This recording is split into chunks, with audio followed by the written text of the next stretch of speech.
verilib. Fx bərabərdir. X kub çıxaq ax kvadrat plus 12x plus 15. Və funksiyanın daima artan olduğuna görə a-nın ala biləcəyi dəyərlərin ən geniş çoxluğunun hansı olduğunu bizdən soruşur. Biz bilirik ki, qayda olaraq funksiyanın əgər artan olması şərti varsa, deməli ki, f iştirir x həmişə sıfırdan böyük olmağı lazımdır. Sıfırdan daha doğrusu böyük bərabər olması lazımdır. Bundan başqa eyni zamanda və yaxud da törəməsindən sıfıra bərabər olduğu halda mümkündür. Yalnız burada sıfırların sayını tapmaq mümkün olacağı təqdirdə, yəni əgər sıfırların sayı bəllidirsə, o halda biz bu şərtdə götürə bilərik. İndi biz burada öncə funksiyanın törəməsini tapmamız lazımdır. 3x kvadrat çıxılsın 2ax üstə gəlirsin 12.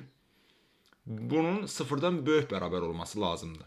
Bu da nə zaman mümkündür? Kvadrat üçədlimiz üçün bizim daima sıfırdan böyük bərabər olması üçün şərtimiz budur. Diskriminantımız sıfırdan kiçik bərabər olsun, a-mız isə sıfırdan böyük olsun. Burada onsuz da kvadrat üçədlinin a-sı 3-dür, müsbətdir. Deməli ki, biz bu hala baxırıq.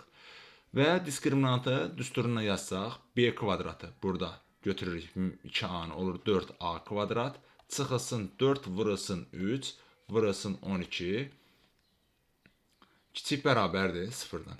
Hər tərəfi 4-ə bölmüş olsaq, alırıq a-nın kvadratı, çıxılsın 36, kiçikdir, bərabərdir sıfırdan. Bunun da kvadrat üçədli 2 kvadratlar fərqi düsturuna görə a çıx 6, a üstə gəlinsin 6 şəklində yazsaq, kiçik bərabərdir sıfırdan. Bu bərabərsizliyimizin həllər çoxluğu -6 və müsbət 6 parçasında olmuş olur.